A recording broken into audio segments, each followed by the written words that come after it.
Os cristãos têm 3 caminhos para vencer a morte.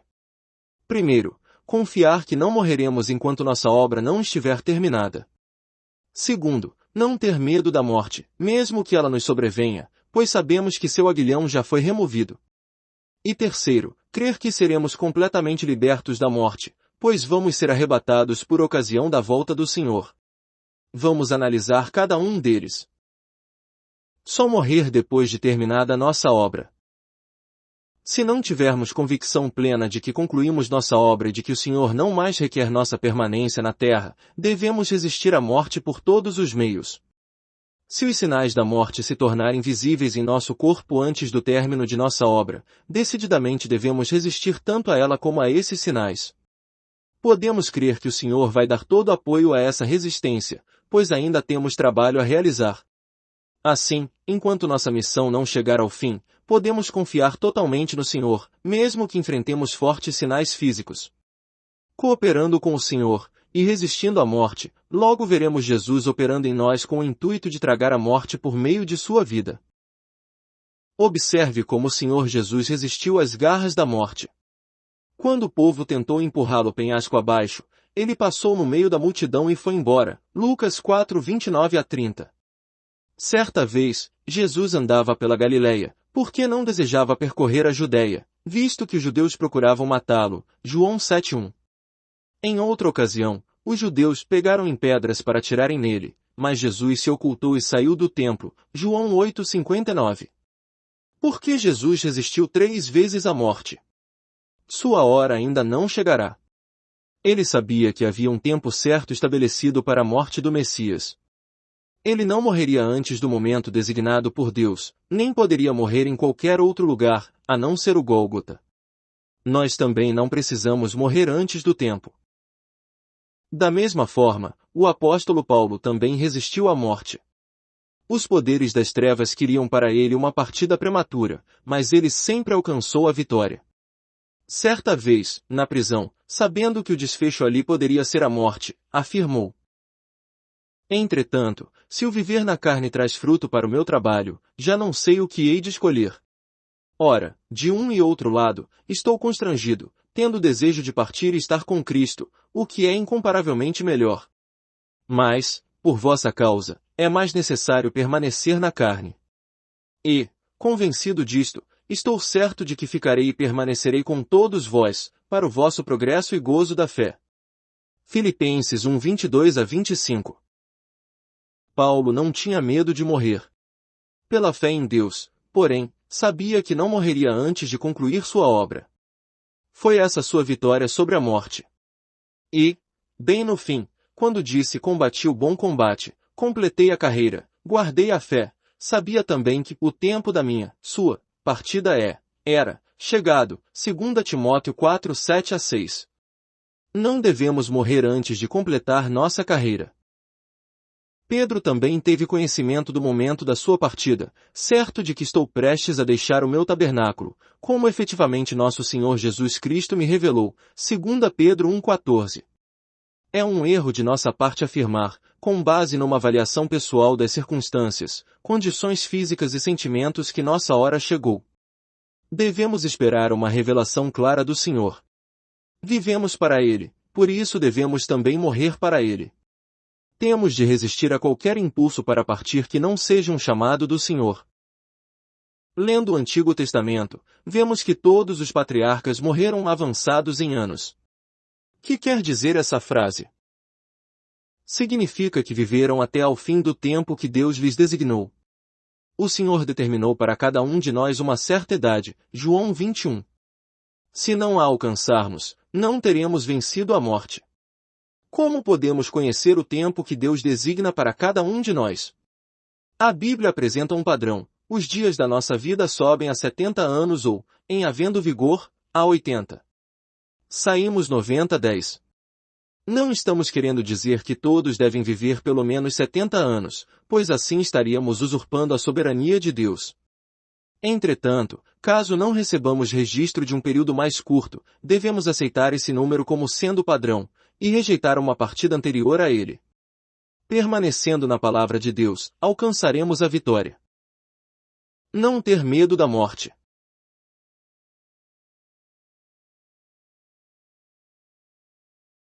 Quando falamos em vencer a morte, não queremos dizer que nosso corpo nunca morrerá. Embora creamos que nem todos dormiremos, 1 Coríntios 15:51, seria errado afirmar que nós não morreremos. Como a Bíblia indica que a duração comum da vida deve ser de 70 anos, devemos esperar viver esse período, caso tenhamos fé. Entretanto, não podemos esperar viver para sempre, porque Jesus é a nossa vida. Sabemos que, com frequência, Deus abre exceções. Alguns morrem antes de 70 anos. Pela fé, podemos pedir a Deus apenas para não partirmos antes de concluirmos nossa tarefa. Seja nossa vida longa ou curta, não podemos perecer como os pecadores, isto é, antes que se cumpra metade dos dias que Deus designou para nós. O tempo que Ele nos dá aqui neste mundo deve ser suficiente para realizarmos nossa missão na vida. Aí então, quando chegar o fim, poderemos partir em paz, tendo sobre nós a graça de Deus, e ir de forma tão natural como a queda de uma fruta plenamente madura. O livro de Jó descreve tal partida assim: em robusta velhice entrarás para a sepultura, como se recolhe o feixe de trigo a seu tempo. Jó 5:26. Vencer a morte não significa necessariamente não passar pela sepultura, pois Deus pode desejar que alguns a vençam através da ressurreição, como aconteceu ao Senhor Jesus. Contudo, os crentes, ao passar pela morte, como o Senhor, não precisam temê-la. Se buscarmos vencer as garras da morte por estarmos com medo, ou relutando em morrer, já estaremos derrotados. Pode ser que o Senhor nos salve da morte, arrebatando-nos vivos para o céu. Contudo, não devemos pedir que Ele volte rapidamente, movidos pelo temor da morte. Tal preocupação mostra que ela já nos venceu. Devemos entender que, mesmo passando pela sepultura, estamos simplesmente indo de um cômodo para outro. Não há justificativa para termos angústias, temores e tremores insuportáveis. Antes, éramos todos que, pelo pavor da morte, estavam sujeitos à escravidão por toda a vida. Hebreus 2:15. O Senhor Jesus, porém, nos libertou, por isso já perdemos o temor. A dor, as trevas e a solidão que acompanham a morte não podem nos amedrontar. O apóstolo Paulo, que experimentou a vitória sobre a morte, testificou: o morrer é lucro, tendo desejo de partir e estar com Cristo, o que é incomparavelmente melhor. Filipenses 1:21 e 23. Grifo do autor. Não vemos aí a menor sombra de temor. Sua vitória sobre a morte foi real e completa. Ser arrebatados vivos.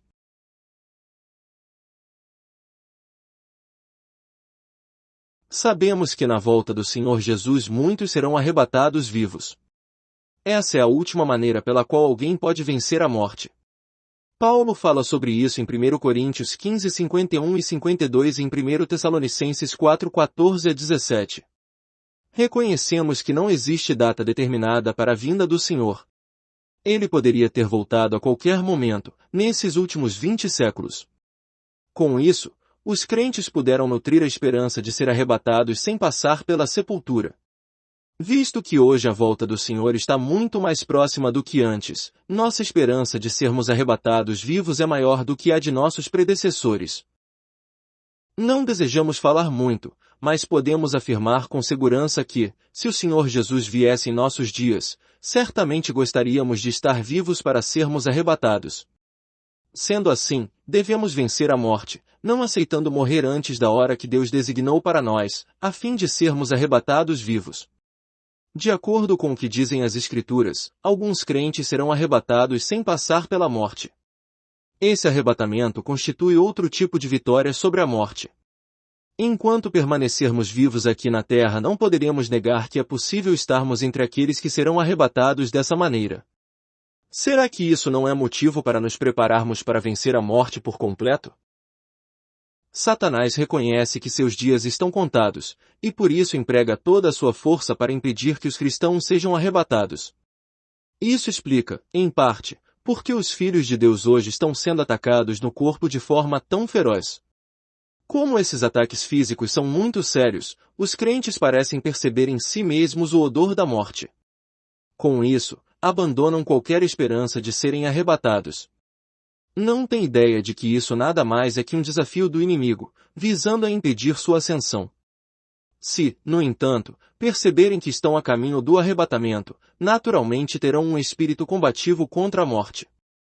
É que sentirão no espírito que a morte é um obstáculo ao arrebatamento, e que eles devem derrotá-la. O diabo é assassino. João 8,44. O propósito da obra de Satanás contra os crentes é matá-los. Ele tem uma tática especial para os últimos dias, magoar os cristãos. Daniel 7,25. Se ele puder comunicar-nos mais ansiedade ao espírito, produzir qualquer intranquilidade em nossa mente, levar-nos a perder o sono por uma noite, ou a comer menos num dia e trabalhar excessivamente em outro, isso mostra que ele já penetrou em nós com seu poder de morte. Um pingo d'água só não pode fazer nada, mas o gotejar contínuo com certeza pode abrir um buraco numa pedra.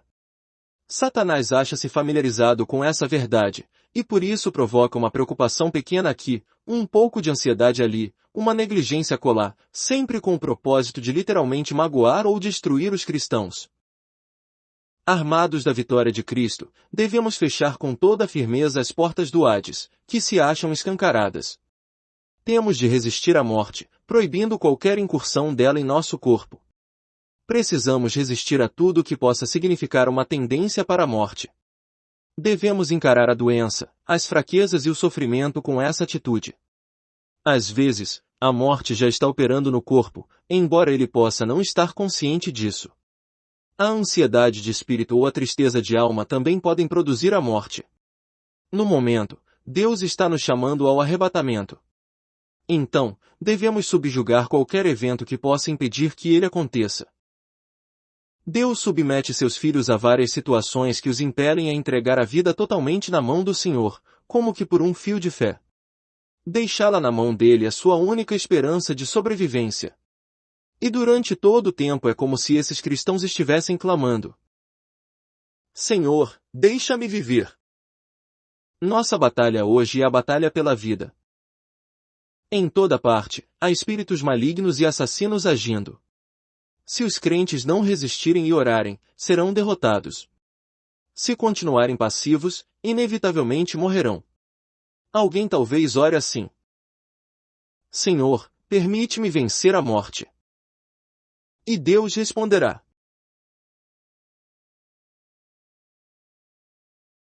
Se você resistir à morte, permitirei que a vença. Se nossa vontade estiver passiva, tal oração será inútil. Devemos dizer: Senhor, por causa da tua vitória sobre a morte, agora resisto a todos os ataques dela.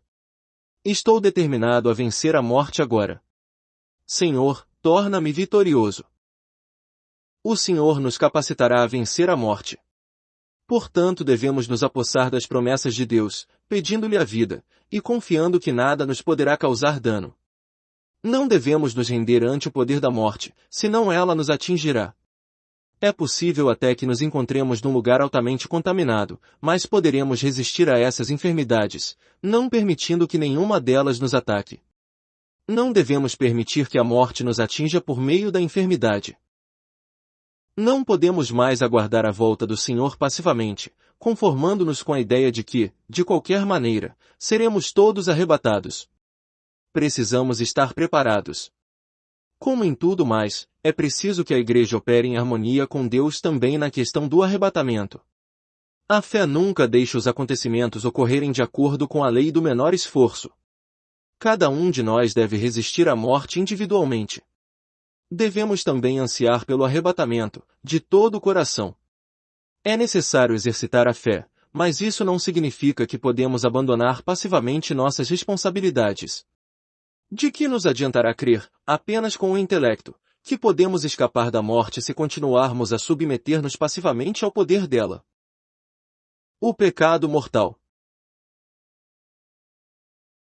A Bíblia menciona um tipo de pecado mortal ou pecado para a morte, 1 João 5,16. Não se trata aqui da morte espiritual, pois a vida eterna que Deus dá jamais se pode extinguir. Isso também não pode ser uma alusão à segunda morte, já que as ovelhas do Senhor não podem perecer. Portanto, o termo morte aqui significa necessariamente a morte do corpo. Vejamos, então, qual é, especificamente, a essência do pecado mortal. Sabendo isso, poderemos evitá-lo, a fim de que, 1. nossa carne não sofra corrupção. 2. Não venhamos a perder a bênção de ser arrebatados antes da morte. Ou, 3. Possamos ainda terminar a obra que o Senhor determinou para nós. Assim, a concluiremos antes que nosso tempo termine e morramos, caso ele demore e tenhamos de passar pela sepultura.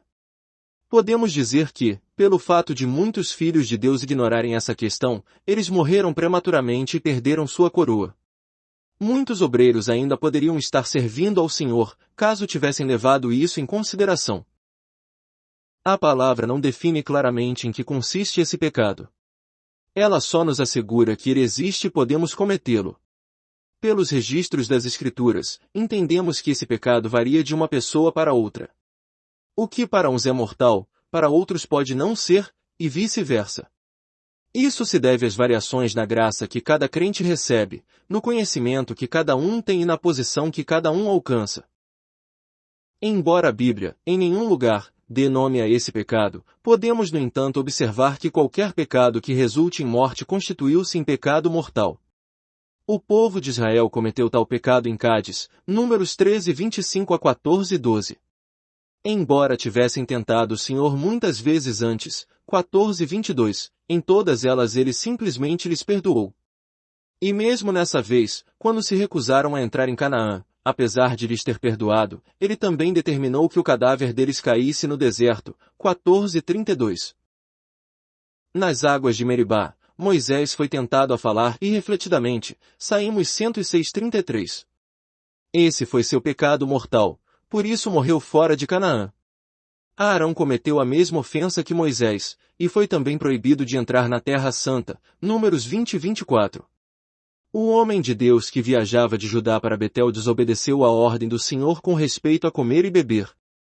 Com isso, cometeu seu pecado mortal, 1 Reis 13, 21 a 22.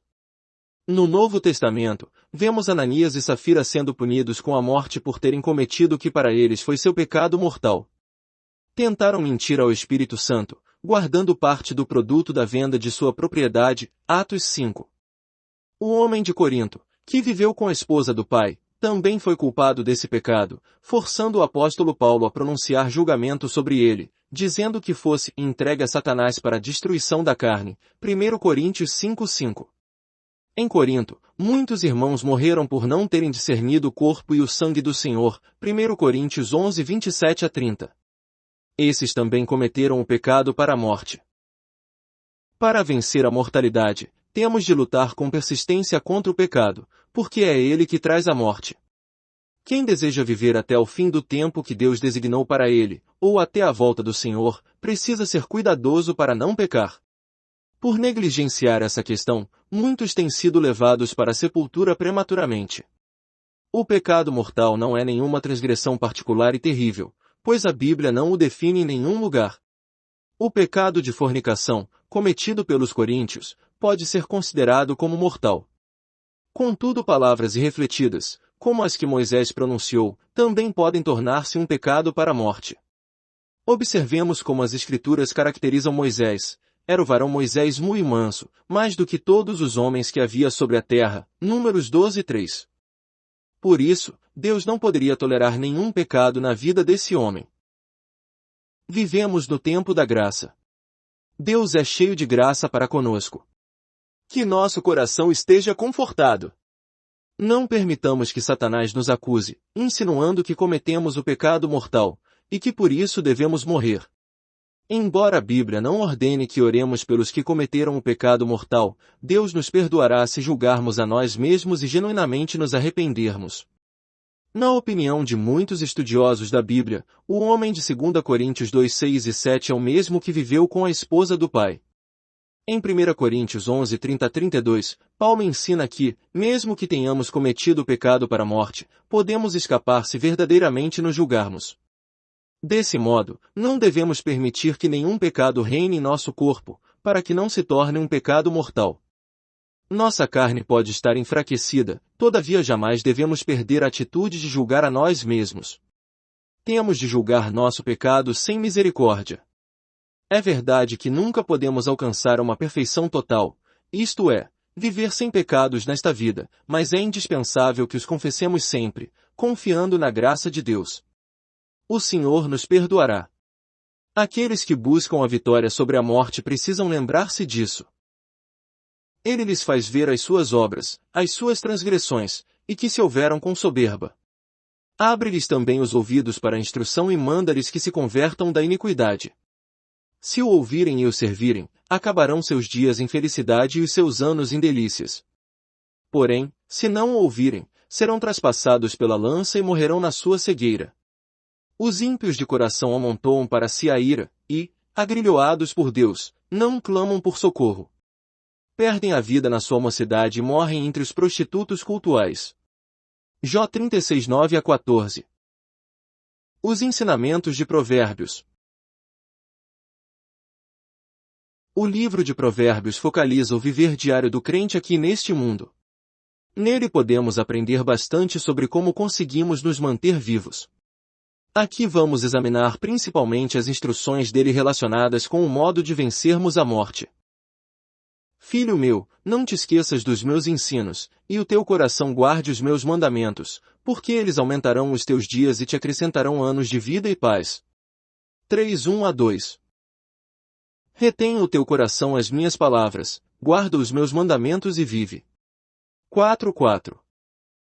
Ouve, filho meu, e aceita as minhas palavras, e se te multiplicarão os anos de vida. 4:10. Retenha a instrução e não alargues, guarda-a, porque ela é a tua vida. 4:13. Porque, meus ensinamentos, são vida para quem os acha e saúde, para o seu corpo. 4:22. Sobre tudo o que se deve guardar, guarda o coração, porque dele procedem as fontes da vida. 4:23. O que adultera com uma mulher está fora de si, só mesmo quem quer arruinar-se é que pratica tal coisa. 6:32. Porque o que me acha, sabedoria, acha a vida e alcança favor do Senhor. 8:35. Porque por mim, sabedoria, se multiplicam os teus dias, e anos de vida se te acrescentarão. 9:11. A justiça livra da morte. 10:2. O temor do Senhor prolonga os dias da vida, mas os anos dos perversos serão abreviados. 10:27. Na vereda da justiça, está a vida, e no caminho da sua carreira não há morte. 12:28. O temor do Senhor é fonte de vida para evitar os laços da morte. 14:27. O ânimo sereno é a vida do corpo, mas a inveja é a podridão dos ossos. 14:30. Para o sábio há o caminho da vida que o leva para cima, a fim de evitar o inferno, embaixo. 15:24. O que rejeita a disciplina menospreza sua alma. 15:32. O semblante alegre do rei significa vida. 16:15. O que guarda o seu caminho preserva a sua alma. 16:17. O que guarda o mandamento guarda a sua alma, mas o que despreza os seus caminhos, esse morre. 19:16. O temor do Senhor conduz à vida. 19:23. Trabalhar por adquirir tesouro com língua falsa é vaidade e laço mortal. 21:6. O homem que se desvia do caminho do entendimento na congregação dos mortos repousará. 21:16. O que segue a justiça e a bondade achará a vida, a justiça e a honra. 21:21. Quando o Espírito de Deus nos instrui a respeito da vitória sobre a morte, descobrimos novos significados nesses versículos. Estamos acostumados a considerar a palavra vida apenas dentro do contexto de uma certa terminologia. Quando, porém, entendemos melhor as realidades bíblicas, começamos a reconhecer que, se cumprirmos as condições estabelecidas por Deus, nossa existência física será prolongada. Se, pelo contrário, desobedecermos a esses mandamentos, nossa vida se extinguirá gradativamente.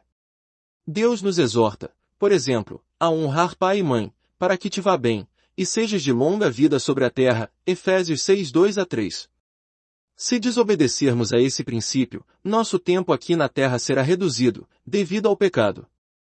Deus quer que atentemos para suas palavras para que possuamos a sabedoria, busquemos a justiça e guardemos nosso coração, a fim de não perdermos a vida. Se quisermos viver, precisamos aprender a obedecer. Os poderes do mundo vindouro.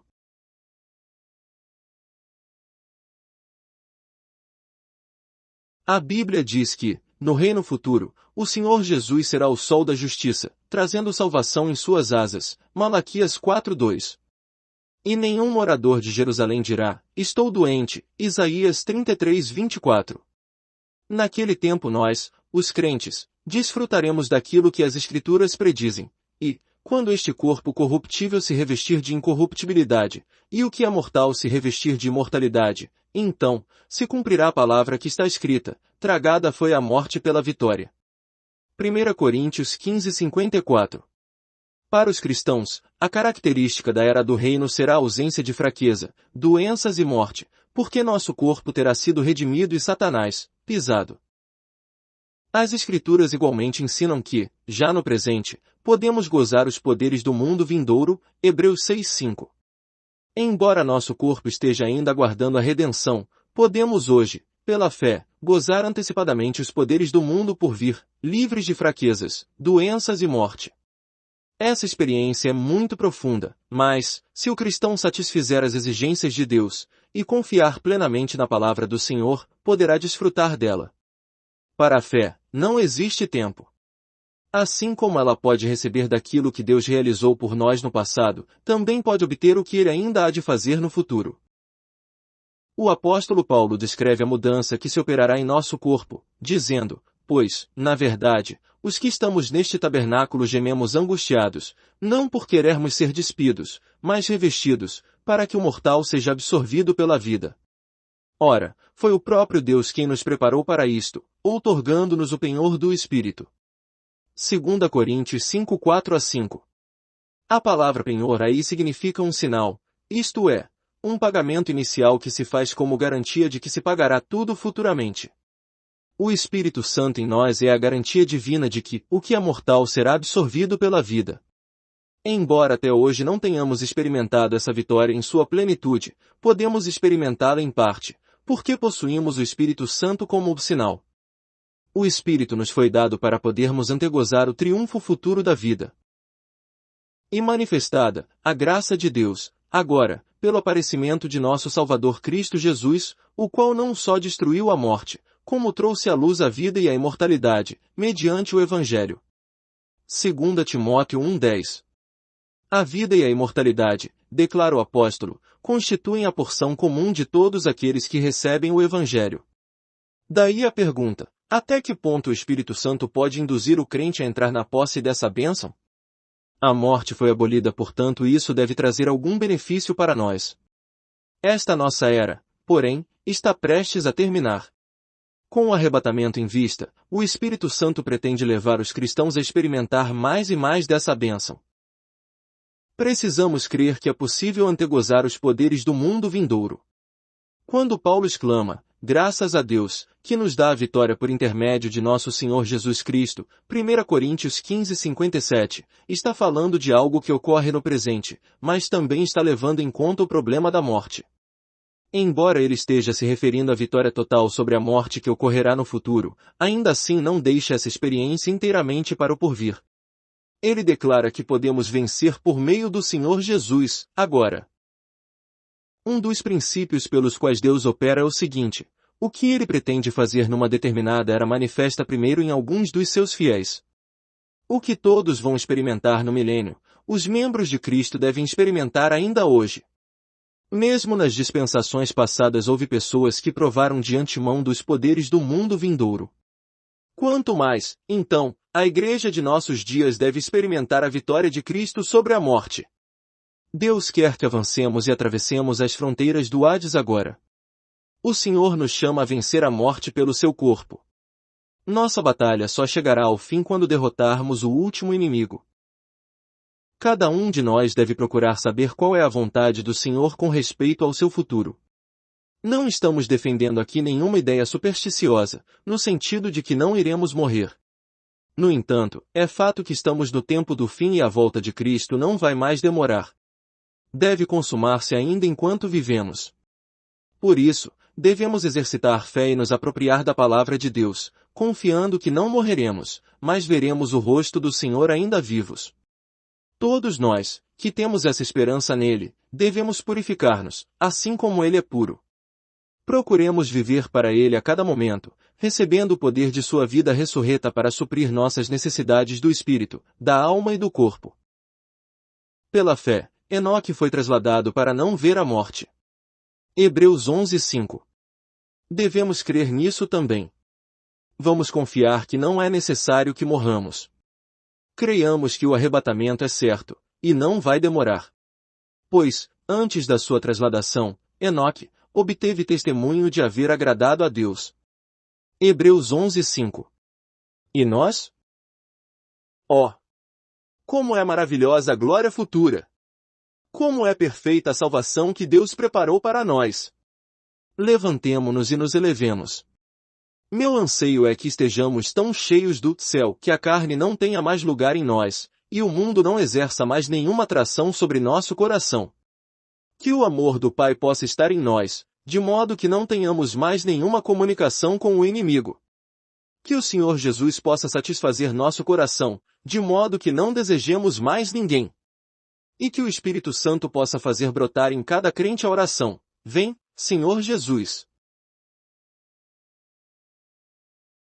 Extraído do último capítulo do livro O Homem Espiritual, volume 3. Vatmanei. Inscreva-se no canal Desfrutar é bem melhor.